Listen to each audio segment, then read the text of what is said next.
I stare at my phone. The message does not change no matter how many times I read it. This year it's just Melissa's family. Hope you understand.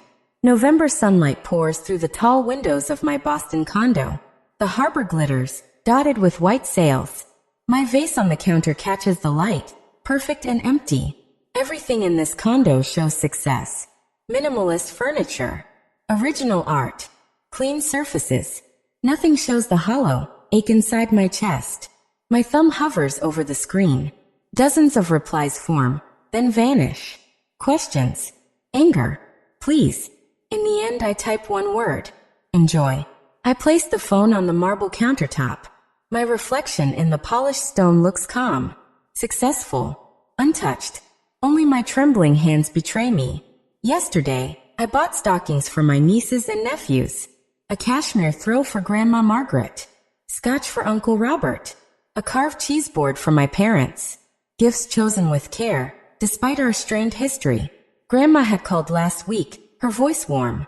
You're still coming for Thanksgiving, right? I can't wait to see you, sweetheart. Wouldn't miss it, I told her, stirring the cranberry chutney I perfected after 3 test batches. The phone rings. Derek's name flashes. Brianna, have you heard? About Thanksgiving? Just got the text. It's not just you, he says, voice tight. They cut almost everyone. Only Melissa's family made the list. 18 people uninvited. I gripped the phone. Why? Derek's voice is bitter. Aunt Linda and Uncle Jim only want Melissa's perfect family at their perfect table. God forbid they include the rest of us. I close my eyes. This is not new. It is years of being second. Gifts that were practical while Melissa's sparkled. Missed conferences for me, cleared schedules for her games. Always less. Always later. You there? Derek asks. Yeah, just processing. He says they might gather at Grandma's, but her house is too small. I move to the window. The harbor glows with late light. To others I might look untouched. Strong. Independent. But inside the hurt girl hides. Then something shifts.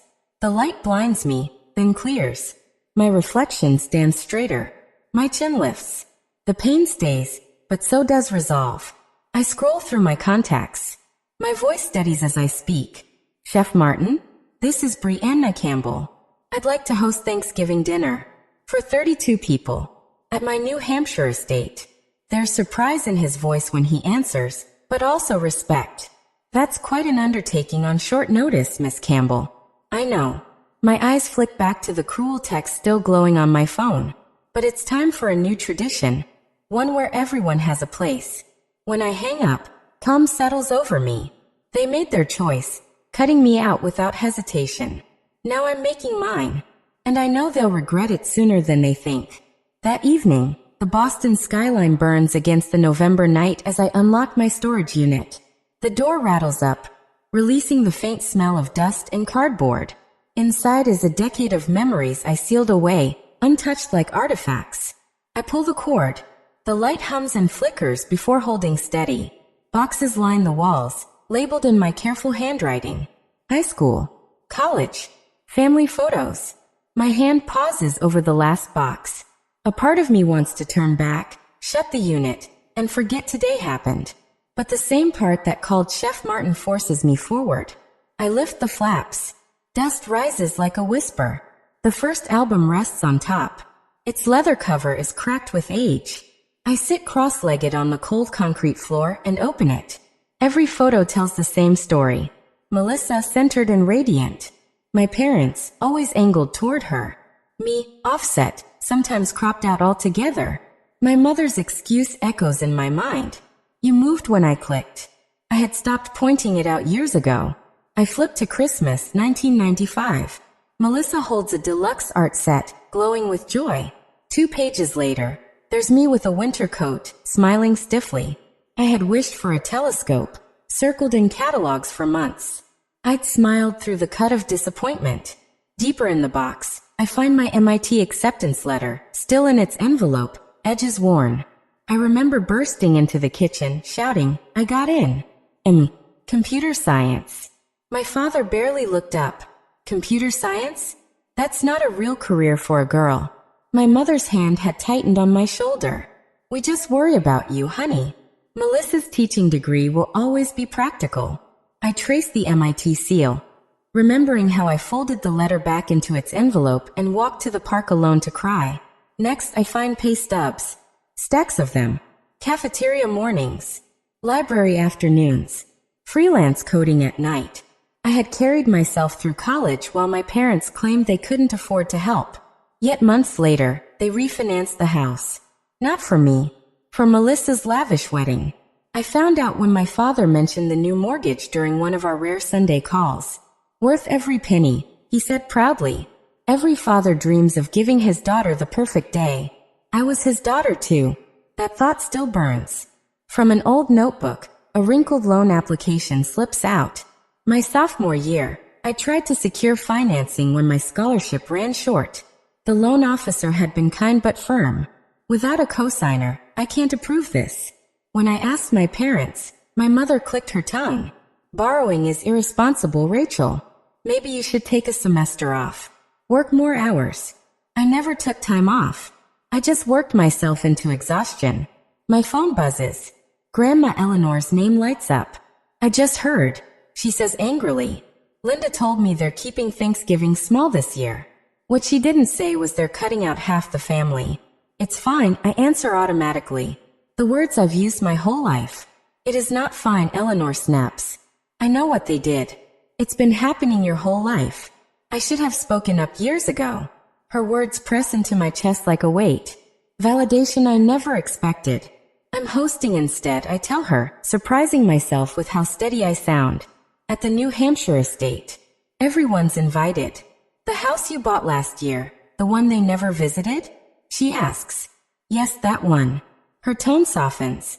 I'll be there with bells on, sweetheart. And I'll make sure everyone knows you saved Thanksgiving. After we hang up, messages flood in. My cousin Daniel has been spreading the word. Aunts, uncles, cousins all respond with excitement. My assistant, Olivia, has already arranged transportation for relatives who can't drive.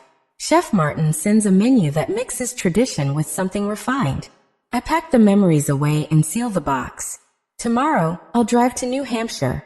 The next day, bare maple trees line the driveway as I approach the estate. The colonial mansion stands tall, white columns against weathered brick, windows gleaming. $6.2 million. The number barely registered when I bought it. It had felt like another transaction. I never thought I'd actually live here. Alan, the caretaker, greets me with a smile. Good timing, Ms. Walker. Weather service predicts snow. I've checked the generator twice. Just in case. Thank you, Alan. We'll have about 30 guests for Thanksgiving. He doesn't flinch. I'll make sure everything is ready. When do you need the room set? I'll handle the guest rooms, I say. That night, I smooth fresh cotton sheets across a bed. For Grandma Eleanor, I set the softest pillows and a vase of lavender by the nightstand. For Uncle Robert and Aunt Sarah, handmade quilts from Vermont. For the children, baskets filled with books and toys chosen for each age. I unwrap 32 hand-calligraphed place cards. I run my finger over my own name. At my parents' table, I probably would have been at the far end, if seated at all. In the grand dining room, with its tall ceiling and wide windows, I imagine the laughter, the clinking silverware, the voices filling the space. Am I doing this out of love or revenge? Probably both. The thought doesn't trouble me. I place my own card at the head of the table. For a moment, I see it as my mother would. The wealth, the planning, the quiet luxury. Let her see what the second best daughter built. Let her wonder what she ignored while staring at Melissa. My phone vibrates. A new message from my mother. You're embarrassing the family with this spectacle. People are talking. The irony almost makes me laugh. They excluded me without hesitation. Now they worry about appearances. Alan steps into the dining room. His weathered face shows concern. Ms. Walker, the weather service says a storm may be moving in this afternoon. How bad? I ask. Bad enough to worry. The generator is ready, but with 30 guests here. He leaves it unsaid. Thank you, Alan. I'll prepare extra blankets. When he leaves, I open social media against my better judgment. Melissa's latest post is at the top. So blessed to celebrate with true family. The ones who matter most. Real Thanksgiving. Family first. The comments are all hearts and praise. None mention the 18 family members she erased. My voicemail blinks. My father's voice fills my ear, dripping with condescension. Rachel, your mother, and I think you're being dramatic. My father's new voicemail cuts off as I delete it mid-sentence. The same man who skipped my college graduation has no right to lecture me about family communication. Minutes later, Daniel calls, his tone sharp. You should know, he says, they're calling everyone, trying to convince people not to come. They're saying you're only showing off. Are people canceling? I ask, dread rising in my throat. The opposite. Everyone's even more determined to be there. Grandma Eleanor told Aunt Linda to pound sand. The image of my 82-year-old grandmother saying those words makes me laugh for the first time in days. I walk into my office, my fingers brushing the mahogany desk. Just 5 years ago, this office was a corner of my studio apartment, barely space for a laptop and coffee. I worked 16-hour days building my cybersecurity company, while investors and my own father told me it would fail. Cybersecurity is saturated, he'd scoffed at Christmas. You should get a real job before you go bankrupt. Then he turned to Melissa, praising her part-time promotion at the department store. But everything changed one night at 2 a.m. A client system detected an intrusion worth millions. My program caught what everyone else had missed. Within a week, we had 4 new contracts. Within a year, I had acquisition offers. When I sold CyberShield for $420 million, I called my parents. My mother spoke about Melissa's twins for 15 minutes before hanging up. She never asked about me. Now, years later, I stand in a home worth more than everything they own combined, preparing to host the family they discarded. Snowflakes drift down as the first guests arrive. Cousin Rachel and her husband park their sedan, 3 kids tumbling out with wide eyes. Is this a castle? 7-year-old Emma asks. Just a big house, I tell her with a smile. Cars fill the driveway as snow thickens. Alan helps elderly relatives while Chef Martin coordinates the kitchen. The house fills with laughter, voices, and the smell of rosemary and sage. Then a hush. At the door stands Grandma Eleanor, silver hair dusted with snow.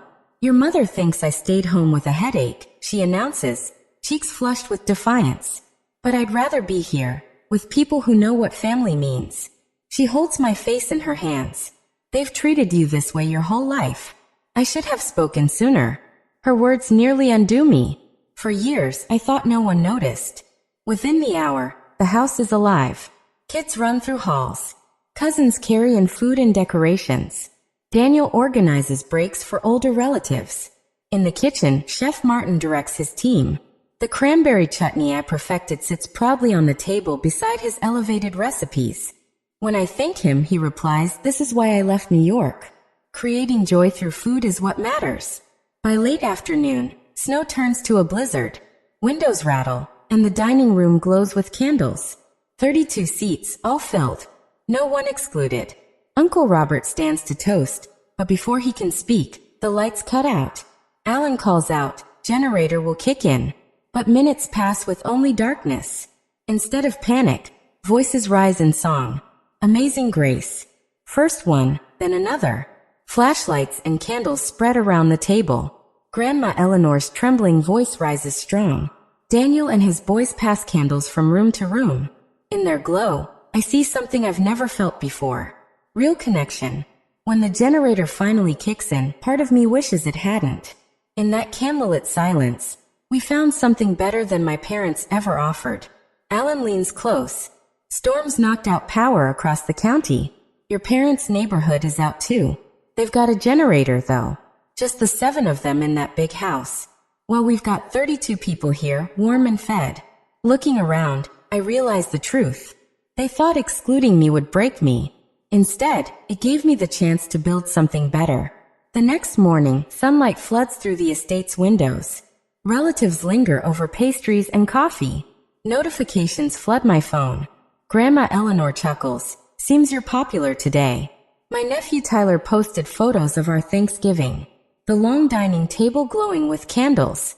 Family singing by the fireplace during the blackout. Snow falling outside the estate. Windows shining with warmth. The pictures look magical. Did you see what Tyler posted? Rachel asks, walking down with her phone. It's going viral back home. I scroll through more posts. Daniel's video of the family singing. Aunt Elaine's shot of the dessert table. In every image, joy is clear. You're barely in any of these, Rachel notes. I nod. I didn't need to be. The gathering spoke for itself. My phone rings. Rachel glances at the screen, eyebrows raised. Melissa's husband. Hello, Robert, I answer. His voice sounds strained. Just wanted to say yesterday looked nice. I reply simply. I accidentally tagged your parents in Tyler's post. Melissa's upset. Understanding hits me. I see. Your mom called this morning. 5 times. People are asking questions. I check my feed. The situation is obvious. Robert's innocent comment said, looks amazing. Wish we could have been there. But he tagged my parents. That allowed their friends to see another Thanksgiving they hadn't known about. Within hours, the post spread beyond family. My parents' neighbors left shocked comments. Church members asked direct questions. What made it worse was the comparison. Someone made a split-screen photo. On one side, my house full of 32 people enjoying the feast. On the other, my parents' table with only 7 people, including Melissa's family. The difference was clear. One table showed real family. The other looked empty. Your mother called me, Grandma Margaret said, standing next to me by the window. She's very upset. What did you tell her? I asked. Grandma's smile showed years of opinions finally coming out. I told her this was the first time the family felt whole in years. My phone kept buzzing. Uncle Robert posted that it was the best Thanksgiving he could remember. Cousins tagged each other, sharing thanks. Chef Martin even posted photos of his dishes, praising me as the host. Then someone commented under the original post, why weren't Brianna's parents there? Strange to miss such a family event. No one answered. By noon, my parents started calling. I ignored them 3 times before answering. How could you do this to us? My mother snapped. Do what? I asked calmly, watching snow fall outside. Throw some big party just to embarrass us? You're just showing off. That would have hurt me a year ago. Now I felt nothing. I only set another table because you told me I wasn't invited to yours. You know that wasn't. She stopped when my father's voice interrupted in the background. Put him on speaker, I said. My father's voice came through. Brianna, this has gone too far. Maybe we should talk in person. We can, I said. But first, let's clear something up. 2 months ago, at Melissa's birthday dinner, I mentioned selling my company. No one asked a thing. No one cared. There was silence. I sold Cybercore for $420 million, Dad. But when I told you, nobody listened. I heard him gasp, then stumble over his words. I didn't realize. I know, I said quietly. You never have. I ended the call. Derek came over with fresh coffee. Everything okay? He asked. I looked around at my relatives who had stayed another day, helped clean, and treated me with respect. Actually, I said with a lighter heart than ever, I think it finally is. I don't need their table anymore. I've built something better. The next morning, the doorbell rang. No text, no call before. My stomach tightened as I looked through the peephole. My parents stood outside. My mother clutched an old leather photo album to her chest. The old me would have pretended not to be home. But I wasn't the old me anymore.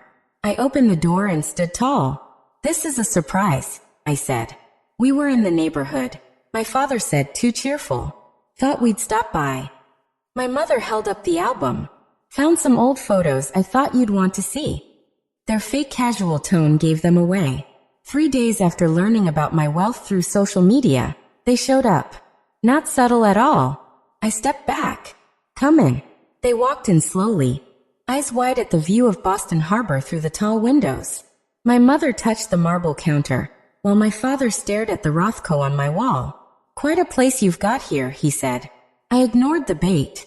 I pointed to the living room. Would you like to sit? They sat down on my white sofa, suddenly looking small in the middle of my success. Mother opens the photo album on the coffee table.